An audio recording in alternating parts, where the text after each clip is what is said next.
Bueno, ya estamos con el economista Luis Eduardo Escobar. Muchísimas gracias por acompañarnos en Marca Registrada para analizar la contingencia. Vamos a interrumpir en cualquier minuto apenas sepamos lo que ocurre en la moneda. Estamos todos expectantes. Absolutamente. A ver, un IMASEC general de menos 3,4%, que sobrepasó hasta lo más pesimista que había, considerando el estallido social. Si era claro, con ese marco que se hacían las proyecciones de 0,5%, 2% y menos 3,4%. Si uno le quita, además, la minería, sería menos 4%. Entonces quiero preguntarle, ¿qué tan grave es esta crisis en el contexto de la historia reciente económica del país? Bueno, es muy grave. Esto es lo más grave que hemos tenido desde 2009, cuando hubo una crisis mundial que partió el 2008 y que afectó a todas las economías del mundo, entre ellas la chilena. Así que las consecuencias de esto son extremadamente serias. Y lo otro que hay que tener en cuenta, Mónica, es que esto ocurre, estamos midiendo el impacto de la segunda mitad del mes. O sea, si tú hubieras hecho, si todo el mes hubiera sido de conflicto social, habría que duplicar la cifra por lo menos. Digamos, estamos hablando de menos 6,8, menos 7. O sea, ¿usted cree que el IMASEC de noviembre puede ser de menos 5% o incluso más? Puede ser de ese orden de magnitud, claro que sí. Fíjate, yo ando en la calle mucho durante el día y hablo con gente de pequeñas tiendas, de taxistas, etcétera. Un taxista con el que hablé me dijo que él, para los 40 días que llevaba el conflicto en ese entonces, él había trabajado el equivalente a 8. Entonces, ese es el tipo de situación en la cual estamos. Es muy grave las consecuencias económicas.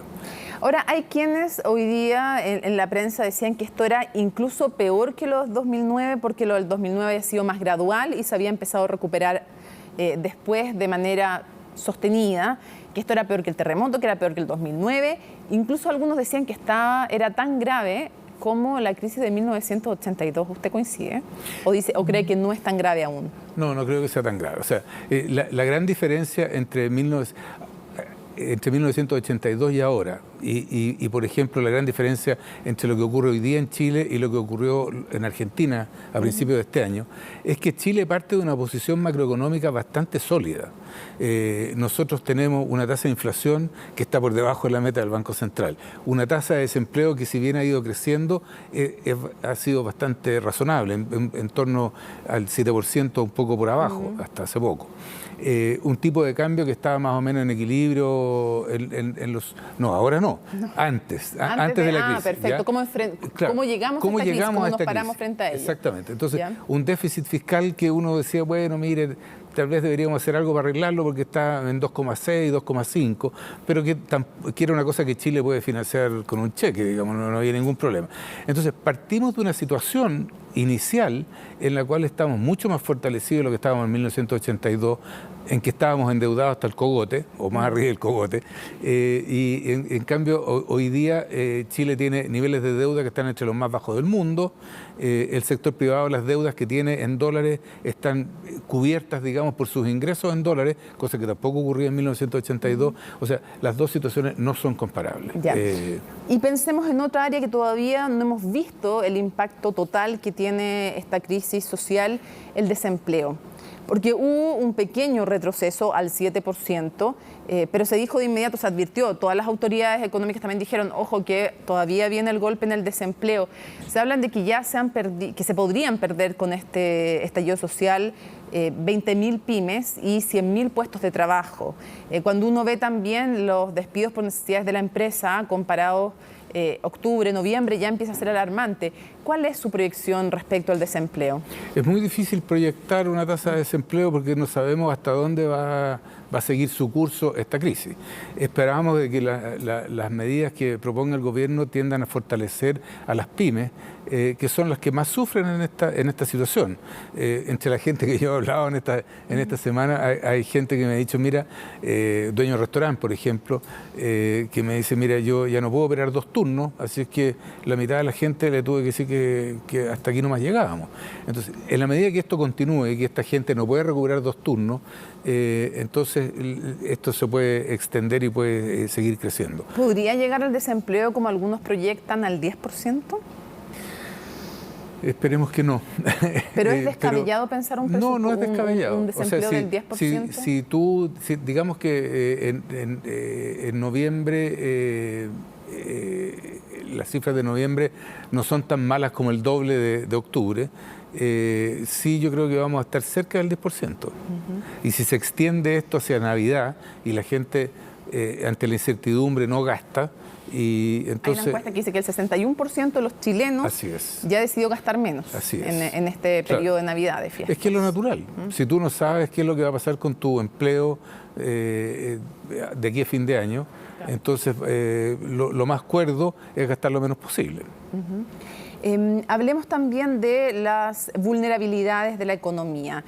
Aquí hay varios factores que explican lo que está pasando. Por de pronto usted lo decía, hay establecimientos funcionando menos horas. Por un tema de transporte, por un tema de seguridad. Hay también, en el fondo, incertidumbre.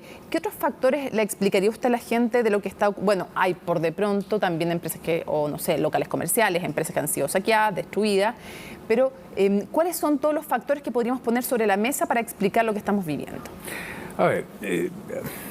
No quiero ser latero, pero uno podría ir sector por sector. Digamos, parte por el sector industrial, que es importante porque esa gente que tiene en general empleos de buena calidad. Pero lo que pasa es que la jornada de trabajo se ha tenido que cortar.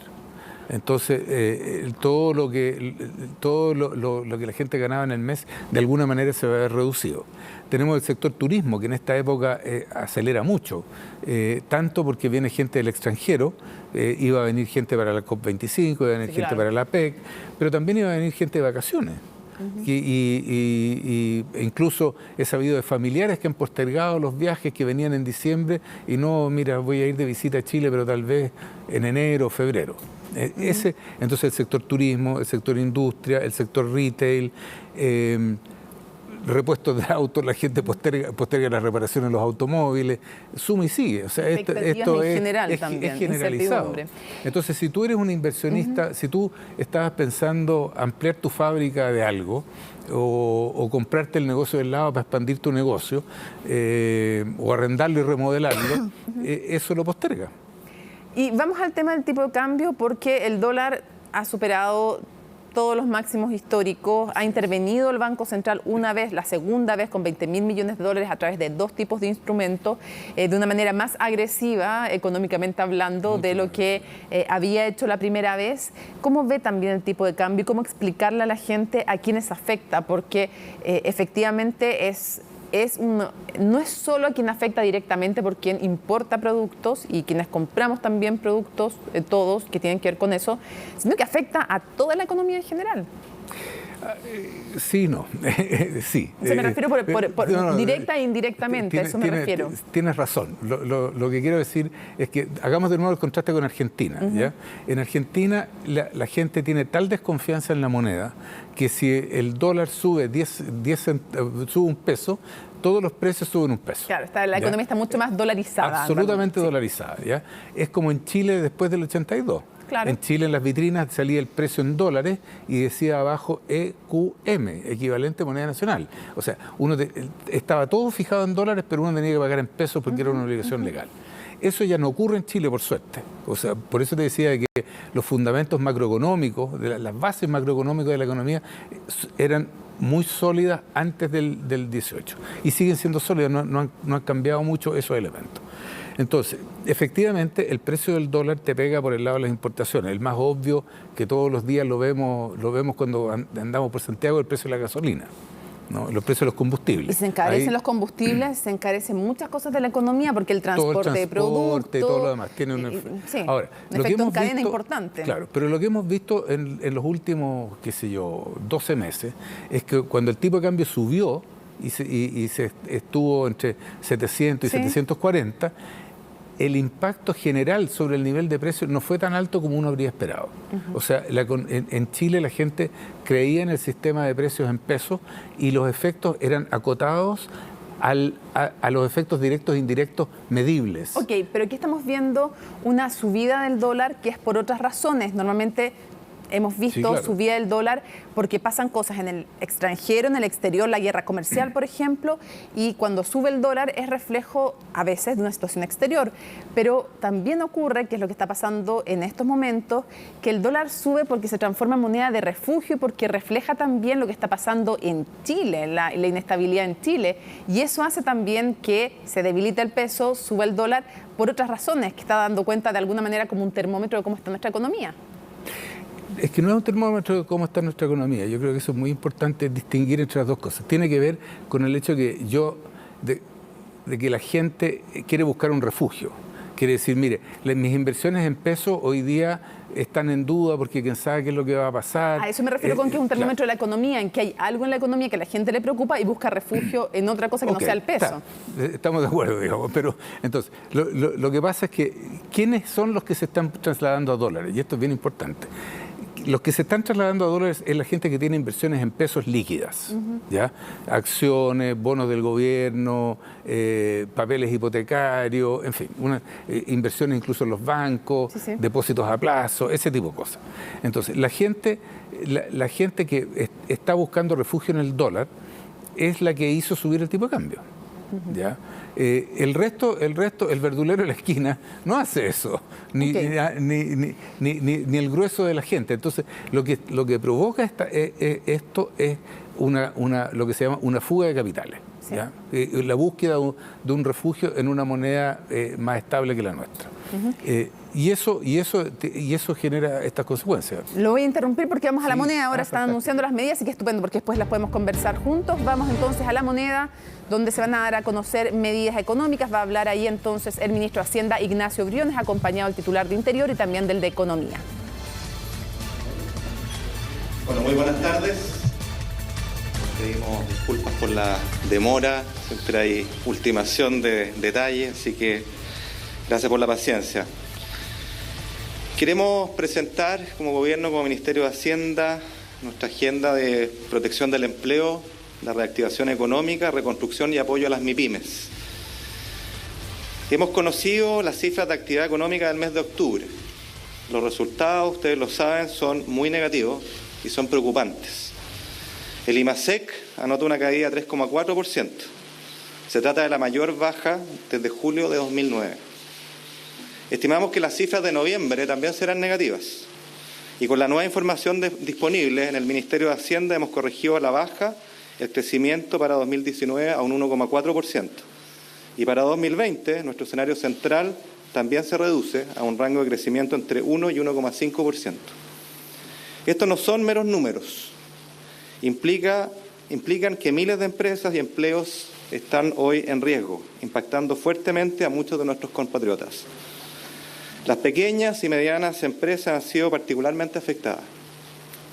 Por eso, a la agenda social en la que como Gobierno hemos logrado avanzar a través de acuerdos en el Congreso, se suma hoy una nueva prioridad social con sentido de urgencia: proteger el empleo.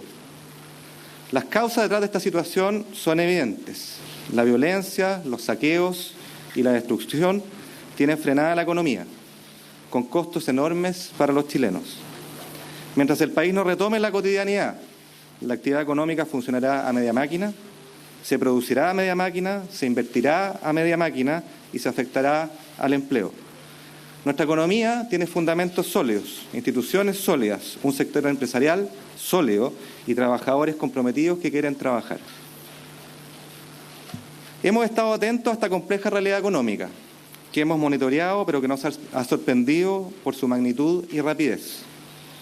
Enfrentar la compleja situación exige de la acción del Estado a través de una política fiscal expansiva para el año 2020, que se plasme en una agenda potente de protección del empleo, de reactivación económica, de reconstrucción y de apoyo a las pymes. Esta agenda que hoy anunciamos considera medidas por 5.500 millones de dólares. Este total se distribuye en un mayor gasto público en 2020 por 3.025 millones de dólares, medidas de apoyo a las MIPYMES por 1.950 millones de dólares y otras iniciativas por 525 millones de dólares. Todas estas medidas son mayoritariamente transitorias, enfocadas al año 2020 y concentradas en apoyar la creación de empleos de forma directa o indirecta vía inversión pública, así como el apoyo a las empresas de menor tamaño. Estimamos que esta agenda generará 100.000 nuevos empleos el próximo año. Como cualquier hogar chileno que enfrenta una adversidad imprevista, recurriremos a nuestros ahorros y también a nuestra capacidad de endeudamiento, aunque conscientes de que ambos elementos tienen límites que no se pueden sobrepasar. Esto podemos hacerlo gracias a años de responsabilidad fiscal de todos los gobiernos. El nuevo escenario económico y el financiamiento de esta agenda modifica el compromiso de convergencia de balance estructural vigente, que contemplaba una reducción del déficit estructural a razón del 0,2% del PIB por año, hasta llegar a un 1% del PIB de déficit estructural en 2022. Para el próximo año, la meta será distinta. Será un déficit estructural de 3% del producto, el cual se reducirá a razón de 0,5 puntos del PIB por año, llegando a un 2% de déficit estructural en 2022.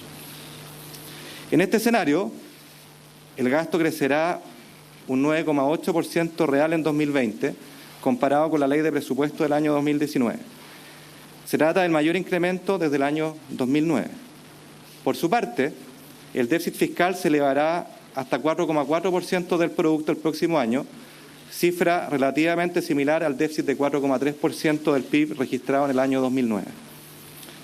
Ante este escenario, las necesidades de financiamiento para el próximo año se estiman en 16.600 millones de dólares.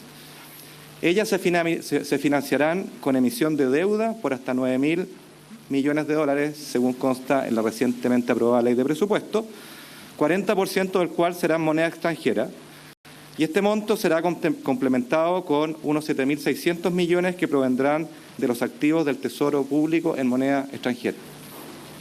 Con esto, aproximadamente 11.000 millones del financiamiento necesario para el próximo año corresponderá a uso de activos en moneda extranjera o emisión de deuda en moneda extranjera. Considerando una combinación de deuda y activos como fuente de financiamiento para los próximos años, y dado un compromiso de convergencia hacia el balance estructural en adelante, proyectamos que la deuda pública bruta como porcentaje del PIB tenderá a estabilizarse en torno a 38% hacia fines del 2024. De acuerdo con la institucionalidad vigente, en el informe de finanzas públicas del cuarto trimestre se presentará una actualización de las proyecciones anuales de deuda pública que se generan con este nuevo escenario macroeconómico y fiscal, considerando las diversas fuentes de financiamiento disponibles. Sin entrar a detallar las medidas, paso ahora a señalar lo esencial de las medidas fiscales para proteger el empleo, revivir la economía, reconstruir y proteger a las pymes. En primer lugar, voy a referirme a la inversión en infraestructura y reconstrucción. La agenda que planteamos hoy día contempla inversión y reconstrucción de la infraestructura en bienes públicos dañados por un monto cercano a los 2.400 millones de dólares, los que estarán focalizados en proyectos de rápida ejecución. Entre las partidas más significativas, quisiera destacar lo siguiente. Reconstrucción, excluyendo metro, 855 millones de dólares. A eso hay que adicionar lo que es conocido, metro, por 380 millones de dólares adicionales. Proyectos de inversión en regiones, 480 millones de dólares. Construcción de viviendas, subsidios y mejora de barrios, 350 millones de dólares. Adelanto de inversión en equipamiento local, 220 millones de dólares. Tren Santiago-Melipilla, que tiene un costo total en 5 años por 1.500 millones de dólares, 200 millones de dólares por año en los próximos 2 años. Esa es la inversión que estimamos. Obras de agua potable por 200 millones de dólares. En segundo término, quisiera referirme a las medidas de protección al empleo. Primero, partiendo por la protección del empleo y un complemento salarial en caso de que existan jornadas reducidas pactadas entre empleador y trabajador. Esto para aquellas empresas que acrediten que su actividad o faena ha sido afectada por la crisis. En estos casos, los trabajadores afiliados al seguro de cesantía que pacten jornadas reducidas con su empleador podrán tener un complemento de su renta desde el seguro de cesantía. Para ello, enviaremos prontamente un proyecto de ley al Congreso. En segundo término, fortaleceremos el seguro de cesantía, aumentando transitoriamente la tasa de reemplazo y flexibilizando los requisitos de elegibilidad, permitiendo de esta manera que más personas puedan acceder al beneficio en caso de quedar desempleados. Tercer ámbito de medidas, las medidas de apoyo a las MIPYMES. Adicionalmente a las medidas ya anunciadas, como la capitalización de Banco Estado, que fue aprobada por el Congreso por $500 millones, y el Fondo para Inversión y Capital de Trabajo de Corfo, FOGAIN, por $200 millones de capitalización, hoy agregamos una capitalización adicional por $100 millones al Fondo de Garantía para Pequeños Empresarios, más conocido como FOGAPE. Todas estas medidas, el conjunto de ellas, permitirán que las empresas de menor tamaño puedan acceder a créditos por cerca de $9.000 millones en el sector financiero. Adicionalmente, y como una forma de inyectar liquidez a las MIPYMES tremendamente dañadas, se establecen las siguientes medidas. Primero, la devolución anticipada del impuesto a la renta. Para las MIPYMES que experimentaron una caída de sus ventas en octubre, dependiendo de la magnitud de esa caída, se devolverá anticipadamente entre un 20 y un 75% de sus pagos provisionales mensuales, los PPMs. Esta medida implica liberar recursos por hasta $536 millones y beneficiar a un universo de 500.000 pymes según nuestro análisis y nuestro registro. Segundo, otorgar facilidades para el pago de IVA. Para el mismo universo de pymes al que me referí, se otorgarán facilidades para el pago de IVA de los meses de octubre, noviembre y diciembre de 2019, las que podrán ser pagadas en 12 cuotas con tasa de interés real cero y a partir de febrero del próximo año. Esta medida nuevamente implica liberar recursos que inyectan liquidez por $564 millones y beneficiará a este mismo universo de más de 500.000 pymes. Tercero, crearemos un régimen especial de donaciones para pymes de forma transitoria. Por un periodo de 18 meses se creará un régimen especial de donaciones desde la sociedad civil y que favorecerá a las MIPYMES que sufrieron pérdidas materiales o bajas significativas en su productividad o ventas. Estas tres medidas que acabo de señalar se ingresarán al Congreso esta semana con discusión inmediata. Por último, quisiera destacar una medida que el Ministerio de Hacienda viene trabajando de larga data, pero que me complace anunciar ahora porque llega en un momento preciso, que es el pago oportuno a proveedores del Gobierno central. ¿Qué quiere decir esto? Que el proceso de compra y pago del Estado será integralmente digital, asegurando el pago oportuno a los proveedores de servicios en el Estado, muchos de ellos pymes. El Estado, hay que decirlo, ha sido un mal pagador, pero ese abuso se termina ahora. Comenzaremos en enero con los servicios públicos de 3 ministerios y durante el año estaremos en condiciones de cubrir a todos los servicios públicos del Estado. Quisiera a continuación referirme a la agenda social. El nuevo y necesario foco en la protección del empleo, la reactivación y la reconstrucción que he mencionado, en caso alguno anulan la construcción de una agenda social exigente pero responsable para los próximos años. Queremos ser muy claros. La agenda social concentra el foco de nuestra hoja de ruta y los mayores esfuerzos permanentes de gasto ya anunciados gracias a importantes acuerdos logrados en el Congreso y que ustedes conocen.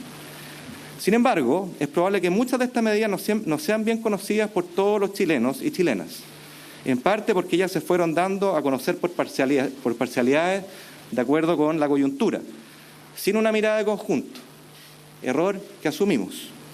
Por eso quisiera aprovechar esta oportunidad para resumirlas, para destacar aquí su importancia. Primero, en materia de pensiones, a nivel del pilar solidario estaremos beneficiando a un universo de 1.600.000 adultos mayores que se dividen aproximadamente en 975.000 adultos mayores del aporte previsional solidario y 590.000 adultos mayores que reciben la pensión básica solidaria. En materia de pilar solidario, hemos propuesto y acordado en el Congreso el mayor incremento registrado en la pensión solidaria desde la creación de este pilar en 2008. Y este esfuerzo consiste en, primero, un aumento inmediato de 50% en pensiones del pilar solidario, la pensión básica solidaria, de los adultos mayores de 80 años.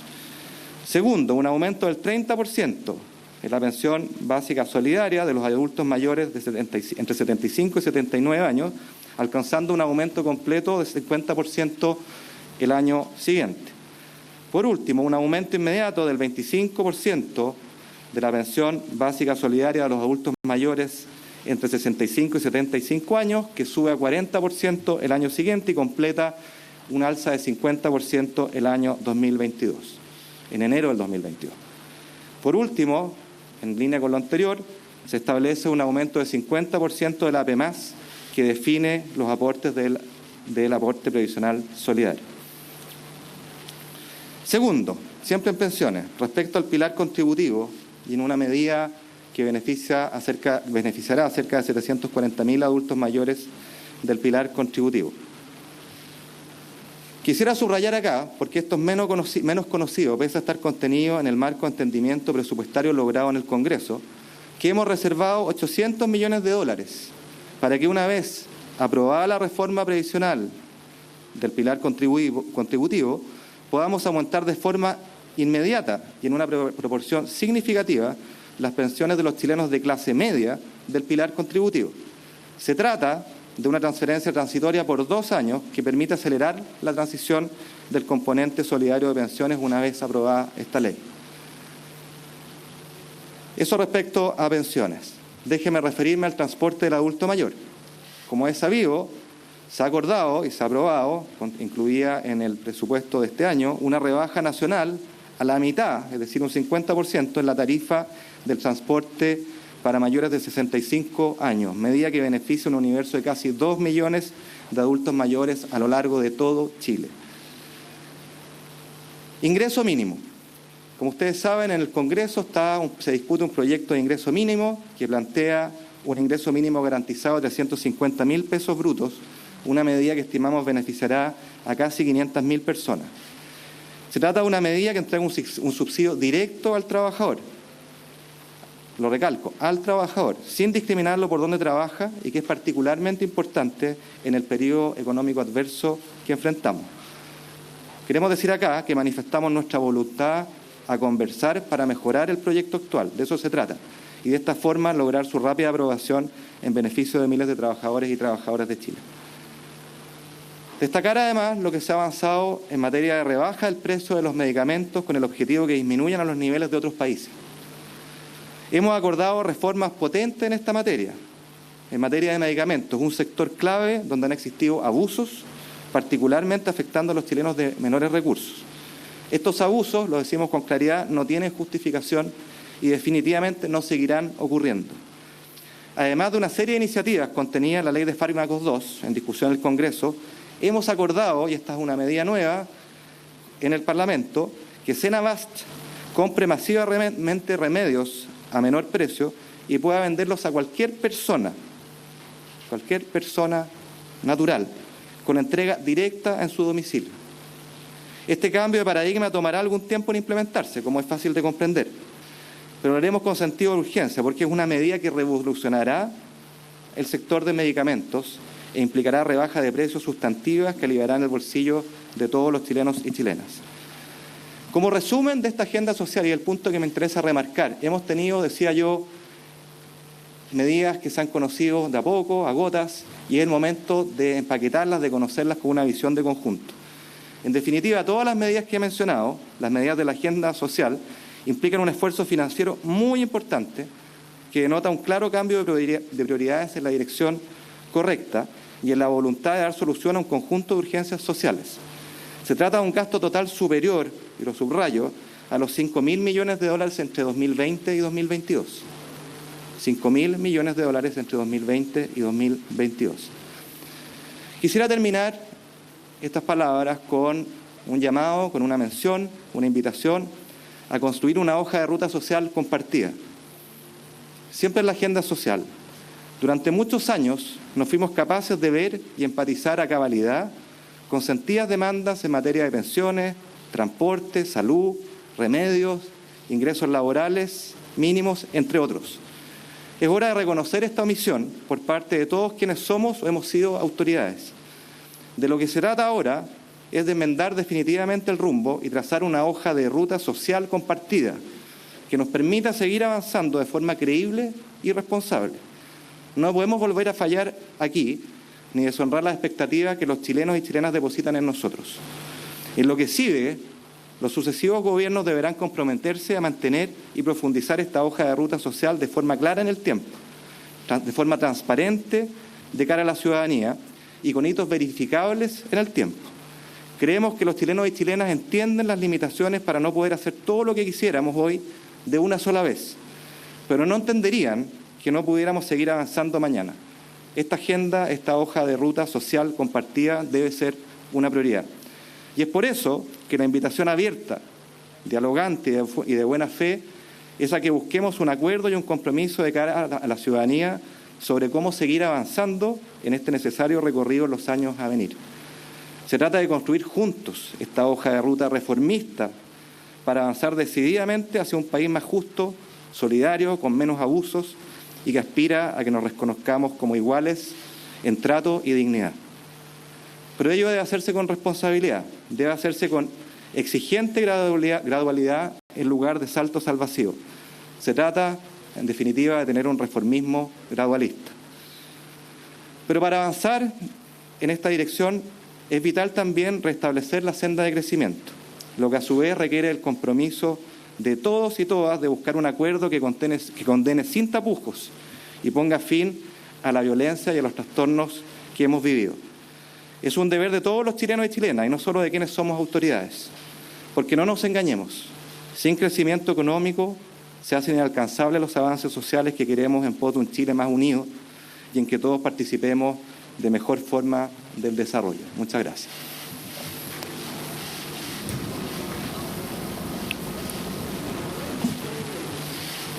Muy buenas tardes. Estoy con el ministro de Hacienda, la ministra del Trabajo y el ministro de Economía para presentar la Agenda de Recuperación Económica, que se suman a la agenda constitucional y que también se suman a la agenda social que el ministro acaba de escribir. Pero ninguna de estas agendas va a poder desarrollarse efectivamente, ni van a poder materializarse de buena forma si no recuperamos el orden público. Nuestro país y nuestra economía exigen más que nunca el compromiso total y absoluto de todos los chilenos para recuperar el orden público. El enorme esfuerzo que estamos haciendo con todas estas agendas país, pierden sentido si no logramos aislar a los vándalos, a los saqueadores, a los narcos y a todos quienes están amenazando nuestra democracia, y para ello tenemos que hacer un compromiso para restablecer el orden público y la paz social al más breve plazo. El daño que se está causando a los chilenos no lo vamos a tolerar. Es un daño que hoy día perjudica a las pymes, a los trabajadores y a todos quienes quieren reformas, quieren cambios, pero los quieren con paz social. No vamos a permitir que un grupo violento y minoritario, que no tiene nada que ver con las legítimas aspiraciones que ha planteado la ciudadanía, intente dañar o amenazar los acuerdos que hemos alcanzado en la agenda social y en la agenda constitucional. Las policías están haciendo su mayor esfuerzo. Ese es el mandato que tienen en la Constitución, ese es el mandato que tienen en la ley y ese es el mandato que ha reforzado el Gobierno. Pero necesitamos un rechazo categórico a la violencia, un rechazo categórico a la violencia. Aquí no caben las tibiezas y tiene que ser un rechazo de todos los sectores. Como ministro del Interior, quiero reiterar con firmeza y claridad que Carabineros cuenta y seguirá contando con el total respaldo para recuperar el orden público, usando todas las herramientas que la legalidad democrática le pone a disposición, todas las herramientas de la legalidad democrática para recuperar el orden público, para poner a disposición de la justicia a quienes rompen la ley, siguiendo los protocolos y, por supuesto, con apego irrestricto y total a los derechos humanos. Para ello, el Gobierno ha instruido una serie de medidas. A partir de hoy, se suman más de 2.000 nuevos efectivos para reforzar la dotación policial. Para eso adelantamos los egresos de las escuelas policiales. Además, estamos reformulando nuestro sistema de inteligencia y mejorando la coordinación entre la Fiscalía, Carabineros y la Policía de Investigaciones. Por otra parte, hemos dispuesto que Carabineros fortalezca la capacitación de las fuerzas especiales en estrategias antidisturbios y en derechos humanos, entre otras materias. Adicionalmente, estamos incorporando aceleradamente experiencias extranjeras exitosas en el manejo del orden público. El Gobierno seguirá haciendo uso de las facultades y herramientas que le concede la ley para enfrentar esta tarea. pero necesitamos el apoyo de todos los actores políticos y de todos los actores sociales, de todas las instituciones y de todos los chilenos. Y agradecemos muy especialmente a quienes en los últimos días se han sumado a esta tarea, a esta cruzada, por restablecer el orden público y la paz social. Así como hemos avanzado en los acuerdos constitucional y social, necesitamos del Congreso con mucho compromiso para avanzar en las medidas legislativas que hoy son prioridad y que le van a dar más herramientas a los fiscales y a los carabineros para recuperar la seguridad ciudadana. Necesitamos que se apruebe cuanto antes, es urgente. Estamos muy apurados y contra el tiempo para que se apruebe el proyecto que endurece las penas contra quienes realicen barricadas, saqueos, desórdenes y utilicen capuchas para cometer delitos. Necesitamos también cuanto antes el proyecto que permite a las Fuerzas Armadas colaborar en la protección de la infraestructura crítica. Necesitamos que la Fiscalía investigue, que persiga y que aplique las máximas sanciones contra quienes hoy agreden nuestra democracia. Y necesitamos que los jueces apliquen con imparcialidad, pero con todo el rigor de la ley, la justicia sobre quienes están incurriendo en graves delitos. La ciudadanía también tiene un rol. Necesitamos la colaboración de cada uno de ustedes. Tenemos que condenar y rechazar con fuerza la violencia, las barricadas, los saqueos y la alteración del orden público, que, insisto, no tienen nada que ver con las manifestaciones pacíficas, legítimas, que nos han planteado distintas agendas en materia social y constitucional. Tenemos que confiar en nuestras instituciones. Les decimos a los ciudadanos, confíen en las instituciones y colaboren con las instituciones para recuperar el orden público. Son las instituciones de la democracia el único camino que tenemos para recuperar el orden público. Hacer las denuncias a través de los canales existentes. Hoy día hay canales existentes de denuncia en la PDI, en Carabineros y, por cierto, en la Fiscalía. Y colaborar con aquellos que están trabajando y mandatados por ley para restablecer el orden público. Para superar la crisis de los últimos 45 días y lograr las mejoras sociales que con justicia muchos demandan, necesitamos recuperar la paz, y la paz es un compromiso de todos. La violencia tiene que terminar. La violencia tiene que terminar. Y para eso usaremos todas las herramientas de la ley y del Estado de Derecho. Aunque tome tiempo, no va a haber impunidad. Aunque tome tiempo, no va a haber impunidad. Y trabajaremos con toda la fuerza, con todas las instituciones, con todas las herramientas de la ley y la democracia para restablecer el orden público. Porque la violencia y la democracia no son compatibles. Porque la agenda social, la agenda constitucional y la agenda de recuperación económica que acaba de presentar el ministro de Hacienda requieren un compromiso firme y decidido de todos los demócratas con el orden público y con la paz social. Muchas gracias y muy buenas tardes. Ahí están entonces las palabras del ministro del Interior y también antes las palabras del ministro de Hacienda. Vamos a comentar las palabras del ministro de Hacienda, pero antes recalcar que el ministro del Interior, cuando dio su opinión, el ministro Gonzalo Blumel, dijo varias cosas, llamó a construir una hoja de ruta además compartida, detalló cuáles eran las otras agendas, las de seguridad, la constitucional, habló de la necesidad de un compromiso del orden público y la paz social, y repitió un par de frases. Dijo que necesitaban un rechazo categórico y transversal sin ningún tipo de ambigüedades contra la violencia. Dijo que no cabían las medias tintas, que Carabineros contaba con el respaldo y todas las herramientas legales, repitió 2 veces las herramientas de la legalidad democrática con un apego irrestricto a los derechos humanos.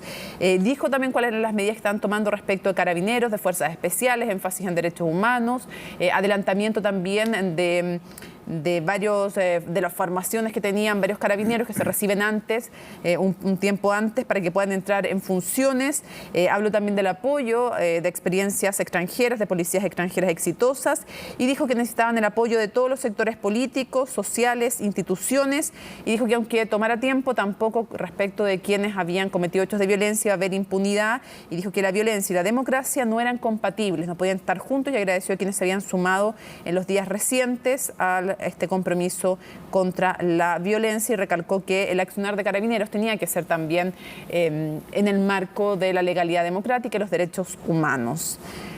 Lo habíamos interrumpido en el análisis, nos acompaña todavía el economista Y quiero preguntarle respecto de las medidas anunciadas por el ministro de Hacienda. Son varias, en total estamos hablando de 5.500 millones de dólares. Hay medidas de protección a las pymes, de reactivación. Quisiera primero una idea general respecto a las medidas anunciadas. ¿Cuál es su opinión? A ver, sin duda es un paquete importante. Es más chico que el del 2009. Es bastante más chico que el del 2009. O sea, estábamos hablando, en el 2009 estábamos hablando de un programa de 4,4% del PIB, y aquí estamos hablando de una cifra que es un poco más debe ser un poco menos del 2% del PIB. Entonces, por un lado tenemos un discurso que nos dice que esto es peor que el 2009, como partimos el programa, que es peor que el terremoto del 2010, y por otro lado tenemos un conjunto de medidas que no dan cuenta de que sea peor.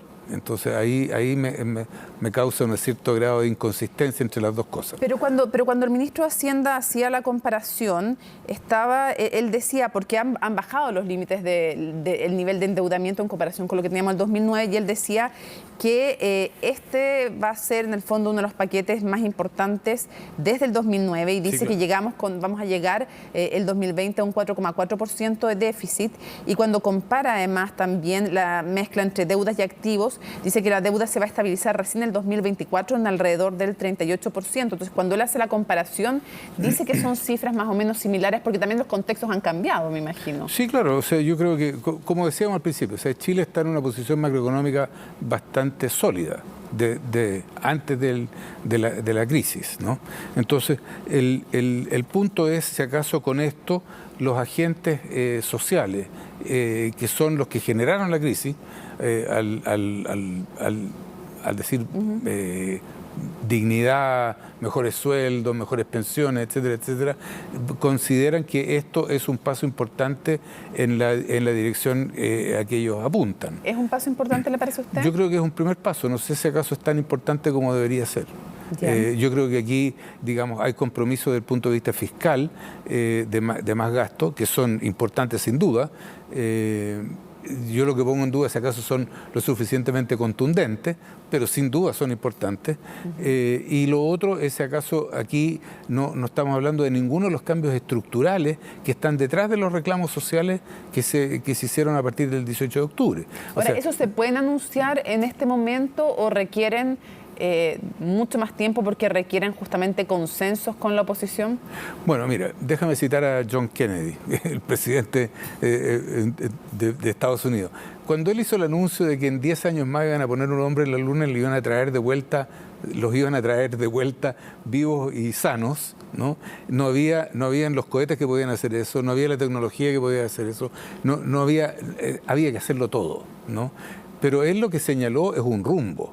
Y aquí lo que tenemos es más gasto fiscal. No tenemos un rumbo para resolver las dificultades y las deficiencias de nuestro sistema de protección social. Ahora quiero que preguntarle también respecto a las proyecciones que hace el ministro de Hacienda, porque comienza haciendo en el fondo un rebaje de las expectativas de crecimiento. Él dice que para el 2019 un 1,4% de crecimiento y luego para el 2020 entre 1 y 1,5%.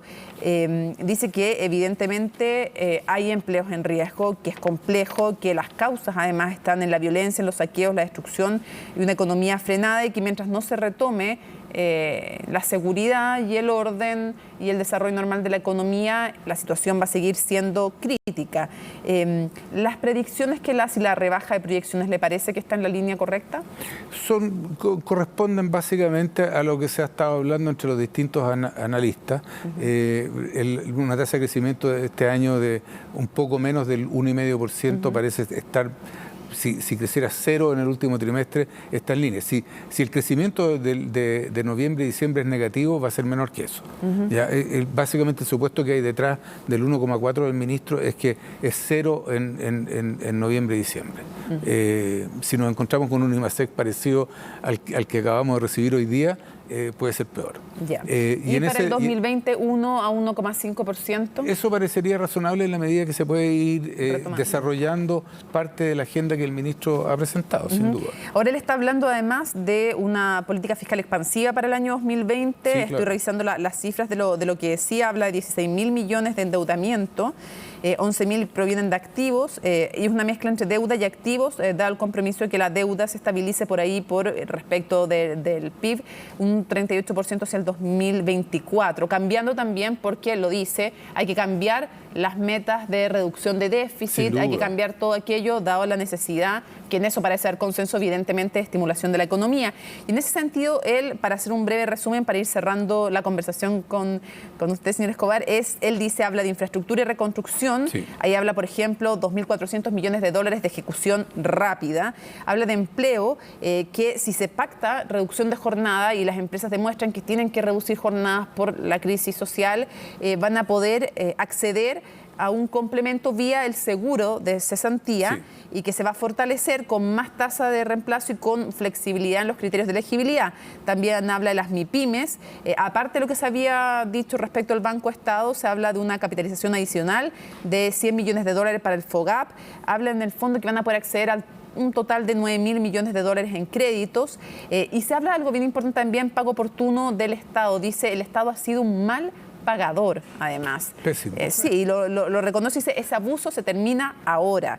Y en la agenda social hace un resumen de la agenda social y reconoce como un error haber dado de a poco los anuncios sociales, y él dice hay que consolidarlo y explicarle a la gente de qué estamos hablando, y él dice sin crecimiento económico es imposible los avances económicos, y un crecimiento necesita una condena sin tapujos a la violencia, y además dice que hay que hacerse todo en el fondo el mea culpa de que como autoridades, sostiene él, en los distintos gobiernos no se ha empatizado a cabalidad con las demandas justas de la gente y necesarias, y que es hora, dice él, de reconocer esa omisión, y además dice que cree que los chilenos entienden las limitaciones para hacerlo todo ahora, pero no entenderían no seguir avanzando mañana y que no se puede fallar.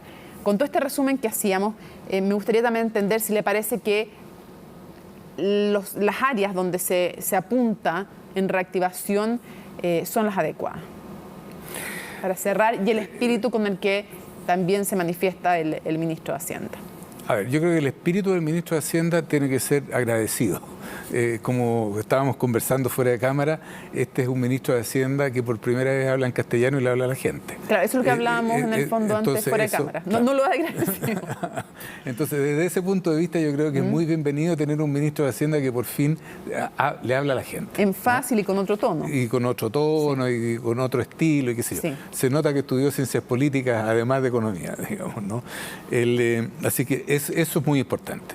Lo segundo es que creo que efectivamente aquí se está haciendo un esfuerzo fiscal que es importante, reitero.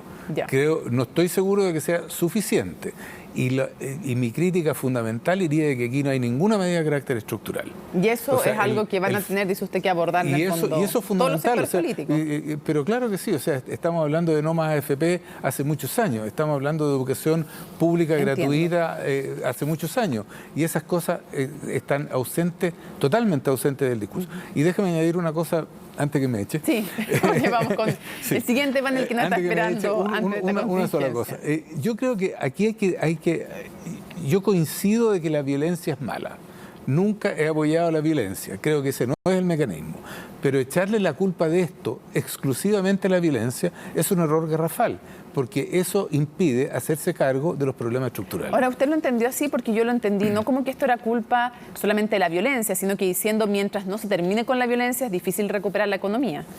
Sí, está bien, es un matiz. Yo lo entendí de la otra manera de que esto, de las consecuencias, de que la economía estaba parada por el tema de la violencia. La economía está parada porque hubo 1.200.000 personas paradas en la Plaza Italia. Eso paró la economía, ¿no? Luis Eduardo Escobar, muchísimas gracias por habernos acompañado en toda esta transmisión también con este paquete de medidas anunciadas. Vamos a seguirlas analizando, por supuesto, en los próximos días. Muchas gracias.